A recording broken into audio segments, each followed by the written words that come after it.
tugas di rumah itu supaya kalian belajar dengan tema yang berbeda. Ibu ingat tugas pertama itu tentang persebaran fauna dan flora di Indonesia. Siapa yang bisa menjelaskan secara singkat persebarannya? Maksudnya Indonesia itu kan dari Sabang sampai Merauke. Nah, bagaimana persebaran fauna dan flora di negara kita? Coba. Ya singkat aja. Supaya kamu tahu. Misalnya Indonesia dibagi menjadi berapa area? 3. Ini sih. Ayo siapa yang berani untuk mengungkapkan? Ayo. Kan kalian, ibu sudah kasih tugas. Persebaran flora fauna itu gimana? Sama enggak? Hewan yang ada di Sumatera sama hewan yang ada di Papua? Hah? Nah, gimana persebarannya di Indonesia, negara kita? Coba Fia.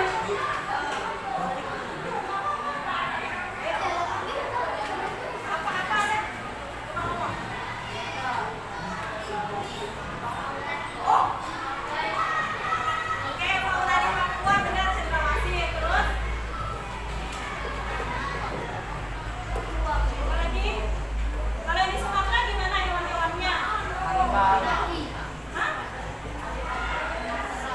Harimau. Ya.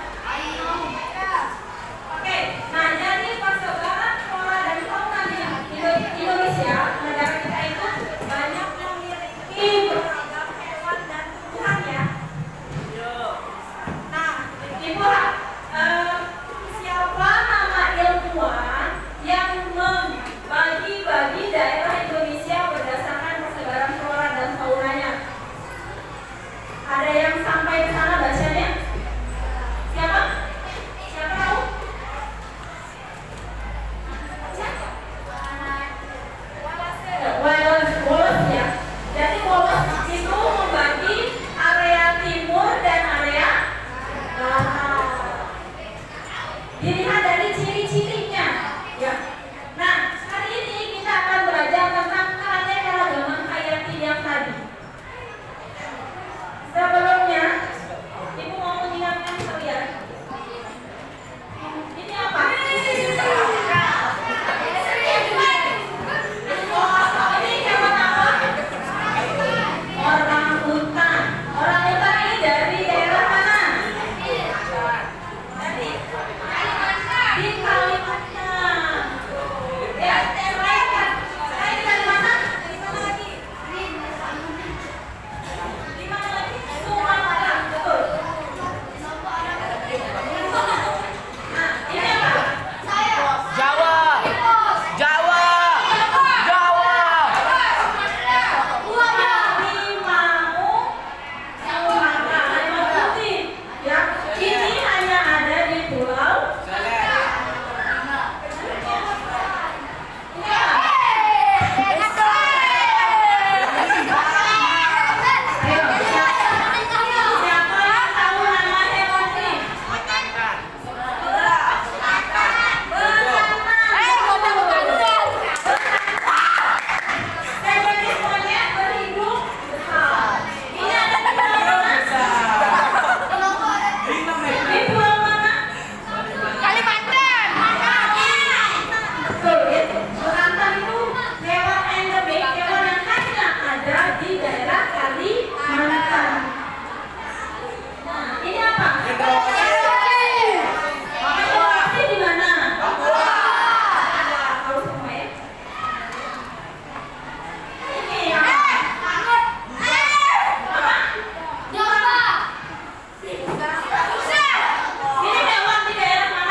tinggalnya atau lingkungan hidupnya ada di daerah mana? Apakah laut, daratan, hutan, gunung, gurun? Di mana? Di daratan. Daratan seperti apa? Di hutan. Ya, nggak mungkin ada di gurun pasir karena mereka adalah hewan-hewan yang hidup di hutan hujan tropis. Nah, hari ini kita akan nonton foto video tentang keanekaragaman hayati di Indonesia. Tolong suaranya, kenapa? Tolong di ini ya, jangan ribut supaya terlihat suara dari videonya.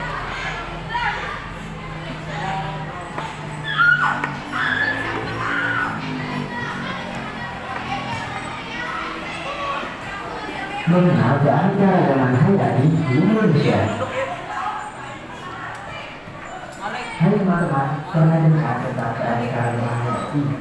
Keanekaragaman hayati merupakan sebutan untuk beraneka ragam makhluk hidup yang ada di bumi. Berdasarkan Kamus Besar Bahasa Indonesia atau KBBI, keanekaragaman hayati merupakan beragam makhluk hidup yang diperlihatkan suatu daerah, mulai keanekaragaman genetika, jenis, dan ekosistemnya. Keanekaragaman dapat terjadi karena adanya perbedaan warna, ukuran, bentuk, jumlah, tekstur, penampilan, dan sifat. Teman-teman mungkin pernah mendengar bahwa Indonesia dikenal dunia sebagai negara yang punya keanekaragaman hayati yang tinggi. Namun, apa ya yang menjadi penyebabnya? Supaya semakin mengerti tentang keanekaragaman hayati, yuk kita mengenal berbagai ragam hayati di Indonesia. Sebelum lanjut videonya, jangan lupa like, subscribe, dan nyalakan lonceng notifikasinya ya. Indonesia punya keanekaragaman hayati berupa tumbuhan, hewan, dan juga mineral. Bahkan keragaman hayati Indonesia termasuk tiga besar dunia loh, bersama dengan Brazil, Amerika Selatan, dan Zaire, Afrika. Faktor yang mempengaruhi yaitu karena Indonesia terletak di wilayah beriklim tropis. Selain itu, Indonesia juga dilewati oleh garis khatulistiwa. Karena itulah Indonesia mempunyai keanekaragaman hayati yang tinggi. Selain itu, Indonesia memiliki suhu dan curah hujan yang tinggi, sehingga memungkinkan tumbuhnya beragam jenis tanaman. Tahukah teman-teman bahwa hutan tropis Kalimantan menjadi salah satu daerah di Indonesia yang memiliki banyak ragam hayati. Hutan tropis Kalimantan memiliki keragaman hayati yang tinggi loh teman-teman.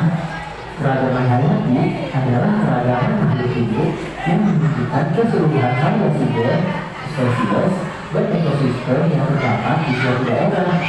Bahkan hanya di wilayah Taman Nasional Gunung saja terdapat 1.216 jenis flora dan setidaknya ada 48 jenis mamalia. Wah, keren ya teman-teman. Dengan kita tahu tentang keanekaragaman hayati, kita jadi lebih perhatian kepada tanaman dan hewan yang ada di sekitar kita. Sampai jumpa di video berikutnya ya. Teman-teman, nah itu keanekaragaman.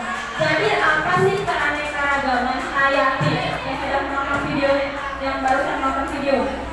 Ayo, apa itu keanekaragaman hayati?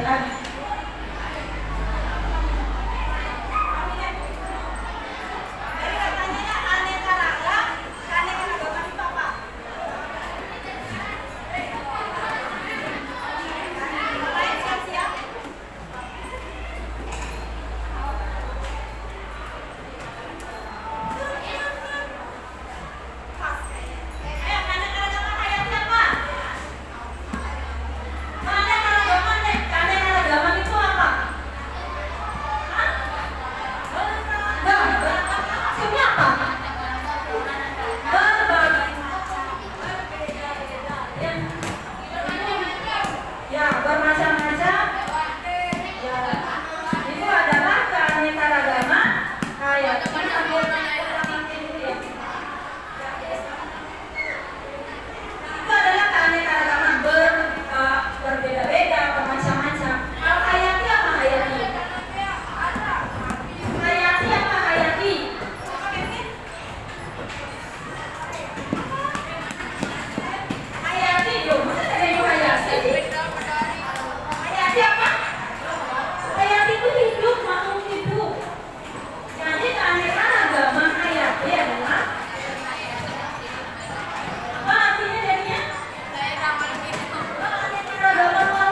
Keanekaragaman hayati di Indonesia itu termasuk yang terbesar yang tidak ditemukan di belahan dunia yang lain. Ya, salah satunya di daerah mana yang memiliki keanekaragaman hayati paling besar? Tadi sempat ada di video. Di daerah mana? Di mana? Sumatera. Terus Kalimantan. Seperti katanya Rangkal. Ada apa di Kalimantan? Ada apa tadi katanya di Kalimantan? Oke, hewan itu mereka hidup di mana coba? Di hutan, ya, di hutan. Jadi di Kalimantan itu negara kita memiliki yang namanya hutan hujan tropis. Itu adalah hutan terbesar, salah satu terbesar di dunia yang bisa jadi negara kita itu terkenal sebagai negara paru-paru dunia karena hutan hujannya yang ada di Kalimantan itu terbesar. Ya, kalau hutan hujan itu hilang atau begitu saja atau semakin berkurang, kira-kira dampaknya itu akan seperti apa pada kehidupan kita? Ibu mau pendapatnya Raul?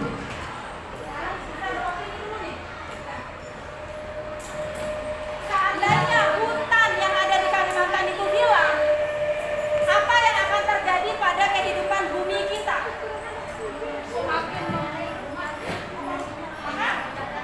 Akan mengalami kekeringan. Oke, yang lain?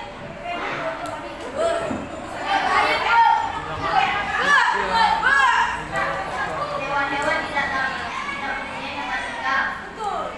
Hewan-hewan tidak memiliki tempat tinggal. Kalau tidak ada tempat tinggal, mereka akan kemana? Hutan, ya. Oke, yang lain? Siapa tadi yang masih? Apa lagi? Tadi katanya kering. Oke, berarti airnya akan berkurang. Pasokan air kita akan berkurang. Hewan-hewannya punah. Kemudian apa lagi?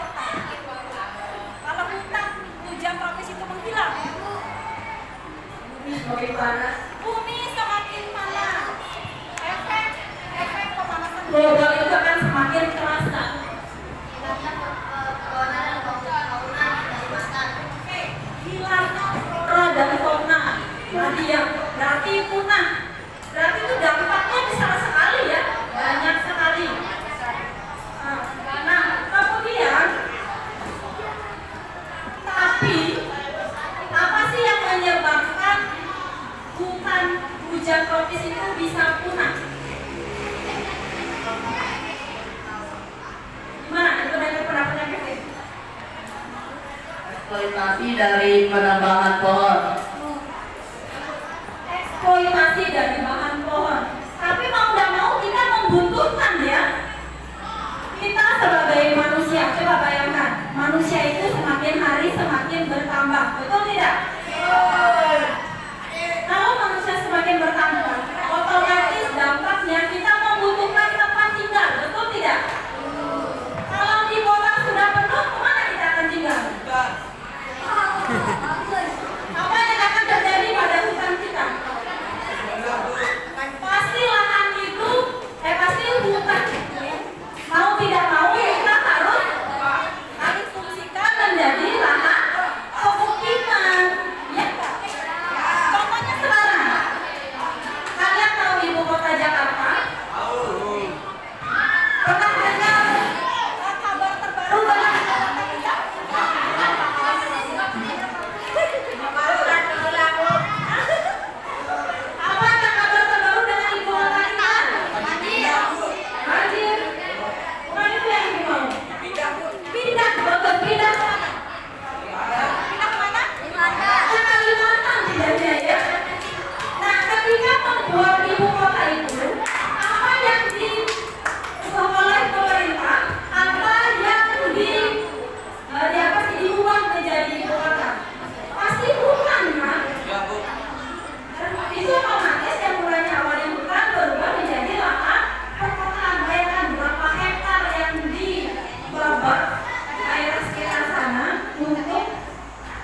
Jadi ibu apa nama ibu kotanya?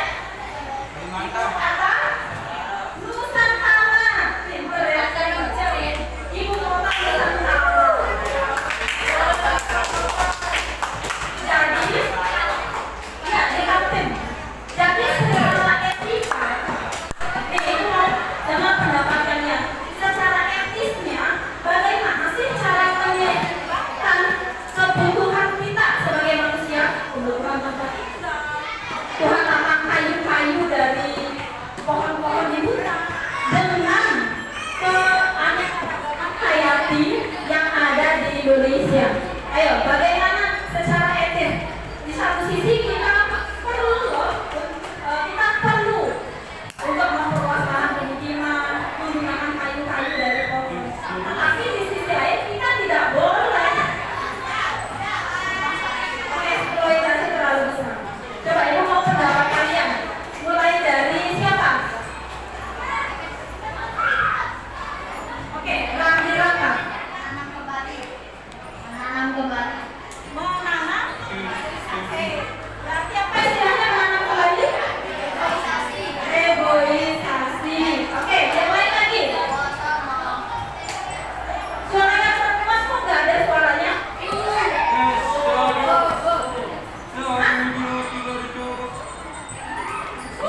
Aneh? Gimana Aneh? Iya.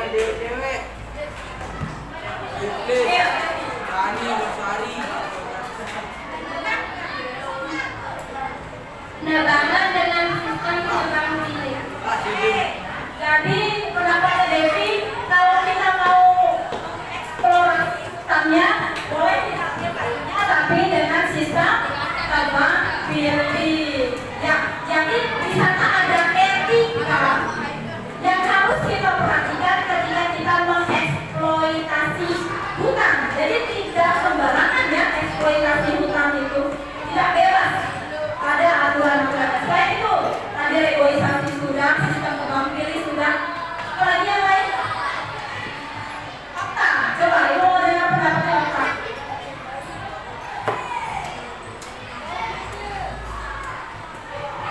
Ayo, bagaimana etika kita, bagaimana cara kita menyeimbangkan kebutuhan manusia akan keanekaragaman ini dengan keseimbangan hutan?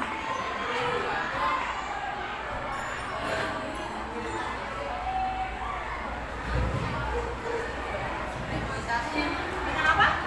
Reboisasi tadi sudah disebut Rangga. Apalagi selain reboisasi?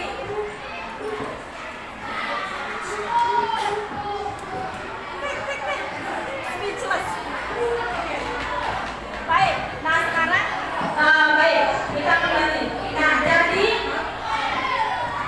ibu ingatkan sekali lagi, ketika kita mau mengeksploitasi hutan, mau mengambil sumber daya yang ada di hutan, itu ada aturannya ya, dengan sistem tebang pilih. Kemudian melakukan reboisasi kembali, jangan dibiarkan gundul hutan kita ya. Nah, sekarang kita mau perhatikan satu video lagi.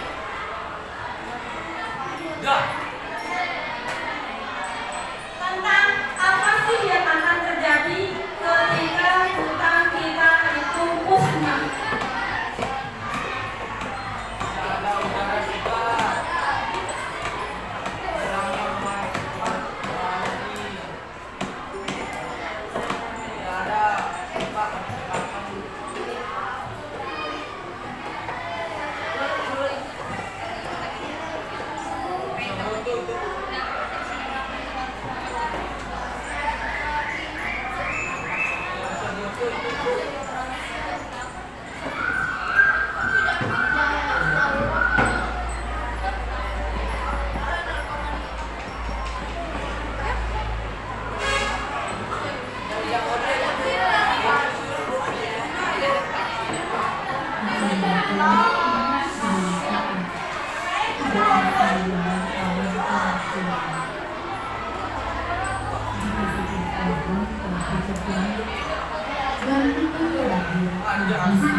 Vin, saya angkat pulpen ini jatuh gitu.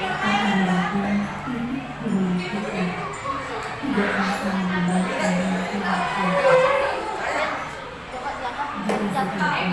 yang berhutan dan hutan terakhir akan Bisa nggak? jika pemandangan ini semua berubah menjadi ini. Dan kehidupan Impok Tuana tahu. Impok Tuana.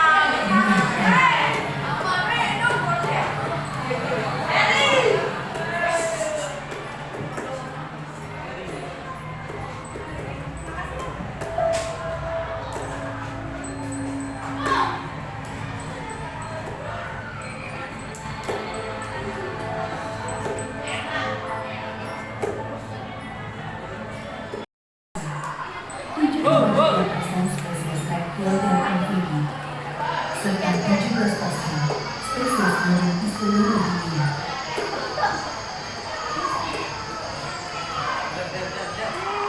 Di hutan Indonesia, terdapat sekitar 25.000 jenis tumbuhan. Lebih dari 10% jenis tumbuhan dunia ada di Indonesia. Hutan tropis Indonesia dikenal sebagai paru-paru dunia, memproduksi oksigen sekitar 25 hingga 30% dari perputaran oksigen di dunia. Ratusan miliar ton karbon tersimpan di dalamnya.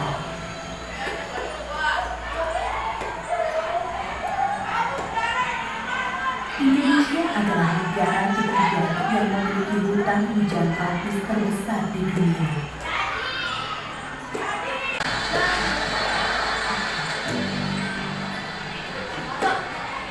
Hutan tropis hanya satu dari 4 jenis hutan utama yang tumbuh di subur di Indonesia.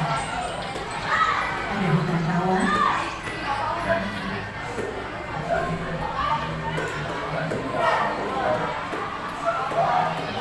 hutan bakau,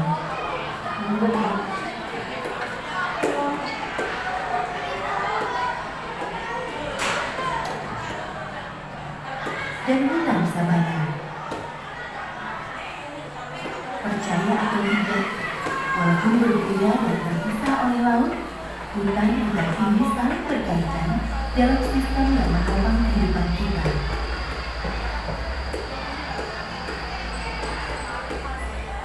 Hutan-hutan ini menjaga stabilitas iklim, beragam manfaat ekologi, keanekaragaman hayati yang luar biasa, hingga kepentingan ekonomi.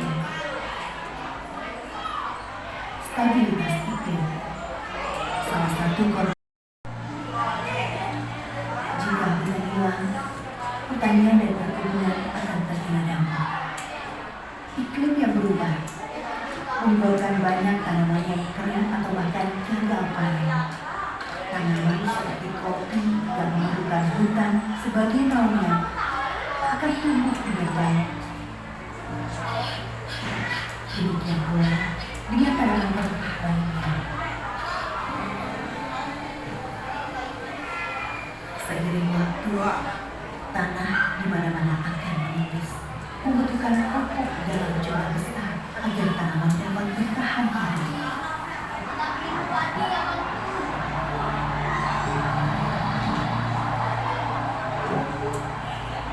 Pemanasan lebih lanjut pada akhirnya akan membuat sebagian besar tempat tidak dapat diolah dan tak dapat ditinggali. Akankah mungkin seperti ini? Kehidupan di tanah air kita bergantung pada ekosistem alam yang kompleks. Namun semuanya saling terkait. Ketika hutan Indonesia musnah, bahkan sebelum pohon berakhir tumbang, upaya menyelamatkan diri sudah terlambat.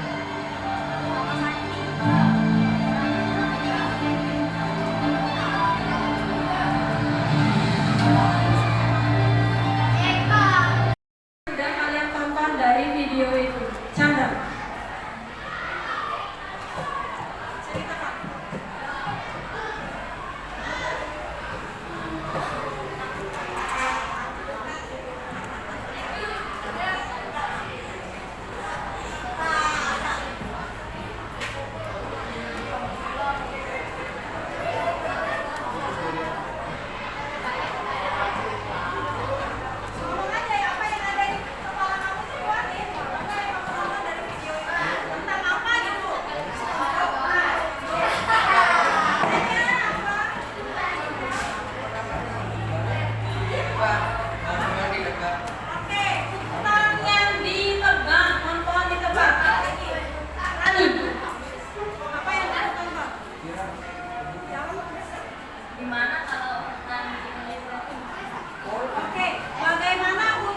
ke pulau yang kalau ada pulau yang nggak ada pohonnya itu ketutupan sama kayu. Betul, otomatis pulau itu akan tenggelam ya, akan menghilang. Banyak gili-gili pulau-pulau kecil itu menghilang di tengah lautan. Kemudian silakan siapa lagi? Aika, ayo Aika.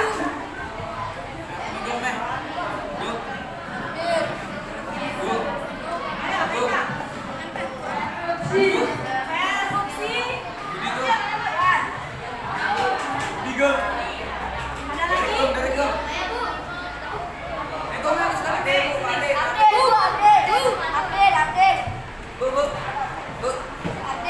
Siapa? Rian.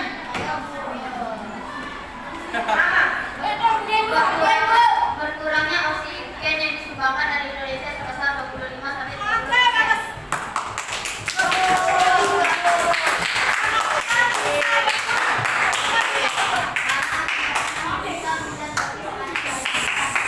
Karena hilangnya hutan itu bisa mengurangi pasokan oksigen kita.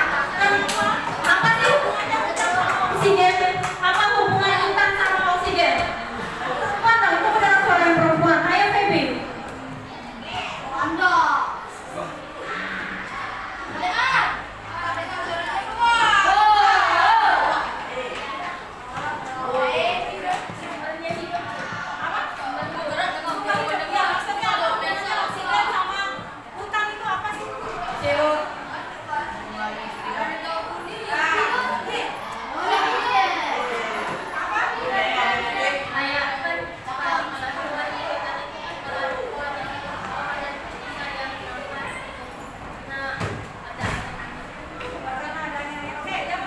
Yang jawabannya lebih saintifik.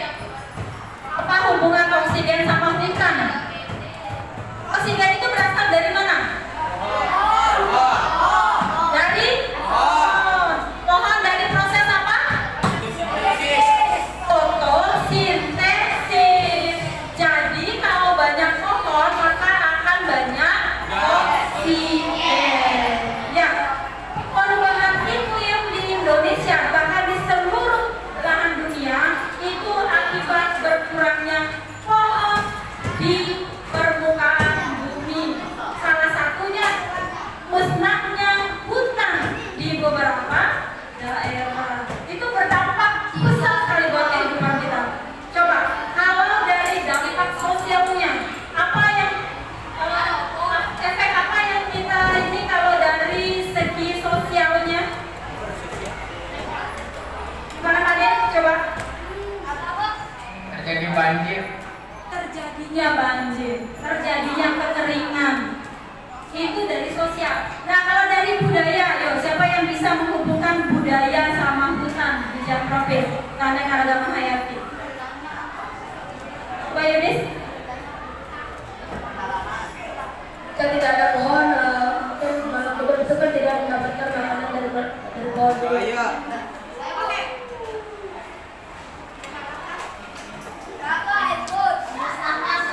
Musnahnya suku yang ada di pedalaman. Oke, bagus.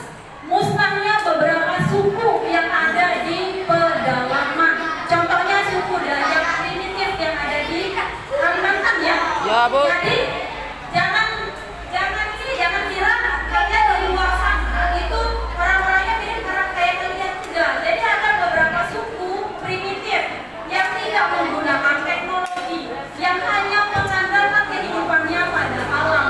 Kalau hutannya hilang, kalau hutannya musnah, kemana mereka akan hidup? Kemana mereka akan bergantung hidup? Ya. Bagaimana dengan kondisi budaya, sosial budaya orang-orang di sana ya?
kewajiban